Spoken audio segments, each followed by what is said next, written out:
ಓಂ ಸತ್ಯಲೋಕೇಶನೇ, ಓಂ ಹಂಸವಾಹನನೇ, ಇಳಿದು ಬಾ ತಂದೆ, ಇಳಿದು ಬಾ.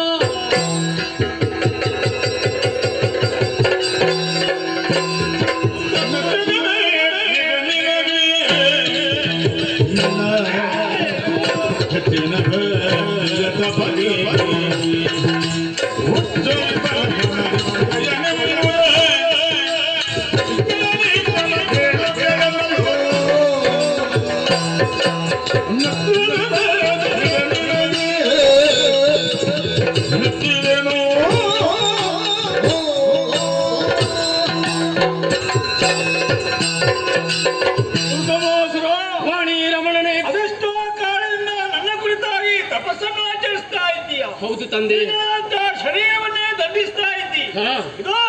ನಿನ್ನ ತಪ್ಪಗೆ ಮೆಚ್ಚಿದಂತ ನಾನು ನನ್ನದಂತ ಸತ್ಯಲೋಕವನ್ನು ಬಿಟ್ಟು ಭೂಲೋಕದ ಕಡೆಗೆ ಓಡೋಡಿಕೊಂಡು ಬಂದಿದ್ದೇನೆ. ಹೌದೇ ಮಗನೇ, ಏನು ಬೇಕು ಅಂತ ಕೇಳಿಕೋ, ಈಡೇರಿಸ್ತೇನೆ.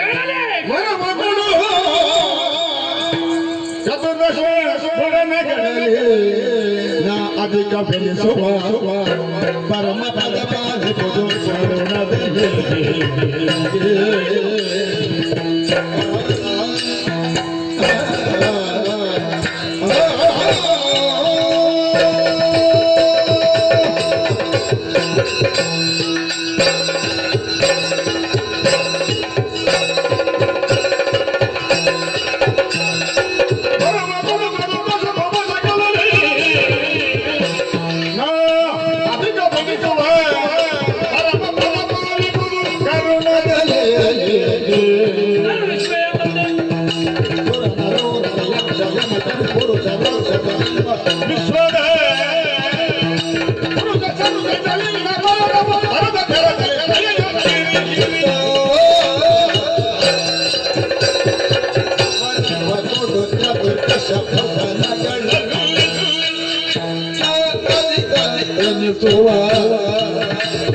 ಪರಮ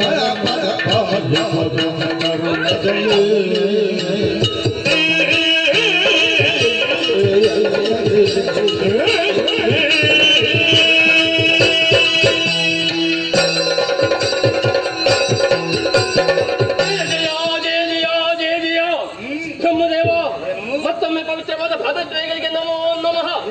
ನನ್ನ ಭಕ್ತಿಗೆ ಮೆಚ್ಚಿದಂತಹ ನೀನು ಹಂಸವನ್ನು ಏರಿ ಧರೆಗಳಿದು ಬಂದು ಕಣ್ಣ ಮುಂದೆ ಗೋಚರಿಸಿದೀಯಾ ತಂದೆ.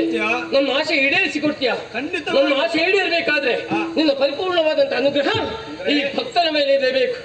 ಆದ್ದರಿಂದಲೇ ಕೇಳುತ್ತಿದ್ದೇನೆ, ಯಕ್ಷರು ಕಿನ್ನರರು ಕಿಂಪುರುಷರು ಮುರಗರು ಸಾಧ್ಯರು ಸಿದ್ಧರು ಮನು ಮುನಿಗಳು ಯಾರೆಂದರೂ ನನ್ನ ಪಾಲಿಗೆ ಮರಣವೇ ಬರಬಾರದು. ಮರಣಬಾರಂತ ಬರೋನಿಗೆ ಅಂತ ಮರಣವು ಸಹಜವೋ ಜಗದ ನಿಯಮವಿದೋ.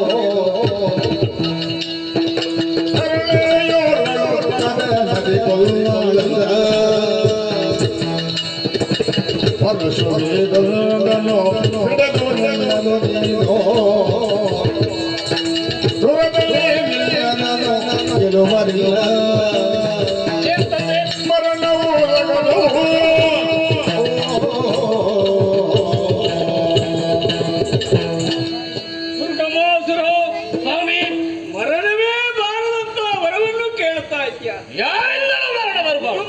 ಸಾಧ್ಯವಿಲ್ಲ. ಯಾಕೆ ತಂದೆ? ಯಾಕೆ ಗೊತ್ತಾ? ಈ ಲೋಕದಲ್ಲಿ ಹುಟ್ಟಿದಂತ ಯಾವ ಜೀವಿಯೂ ಇರಲಿ ಅವರಿಗೆ ಮರಣವೆಂಬುದು ಕಟ್ಟಿಟ್ಟ ಬುತ್ತಿಯಾಗಿದೆ. ಅಂತ ವರವನ್ನು ಕೊಡುವುದಕ್ಕೆ ನನ್ನಿಂದಲೂ ಕೂಡ ಸಾಧ್ಯವಿಲ್ಲ. ಅಲ್ಪಾಂತ್ಯದಲ್ಲಿ 3 ಮೂರ್ತಿಗಳಿಗೂ ಮರಣ ಇದೆ. ಆದ್ರೆ ನೀನು ಅಜೇನಾಗಿ ಮೆರೆಯಬೇಕು ಎಂಬುದು ನಿನ್ನ ಇಚ್ಛೆಯಲ್ವೇ? ಹೌದು. ಅದಕ್ಕೆ ಬಳುವಳಿಯಾಗಿ ಮತ್ತೊಂದು ವಿಚಾರ ಉಂಟು. ಏನು? ಇದು ಬರುವಾಗಲೇ ಪರಶುವನ್ನು ತಂದಿದ್ದೇನೆ. ಇದು ಯಾಕೆ ಗೊತ್ತಾ? ನಿನ್ನ ಏಳಿಗೆಗೆ ಬೇಕಾಗಿ. ಹೌದು.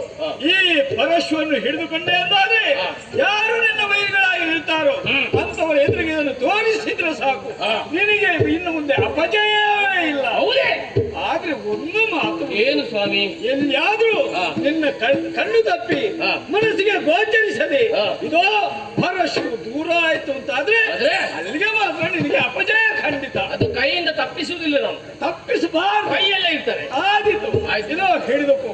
ಅಜಯ ಏನಾಗಿದ್ದಾರೆ ಆಶೀರ್ವಾದ ಮಾಡಿ. ಆಶೀರ್ವಾದ ಮಾಡಿದ್ದೇನೆ.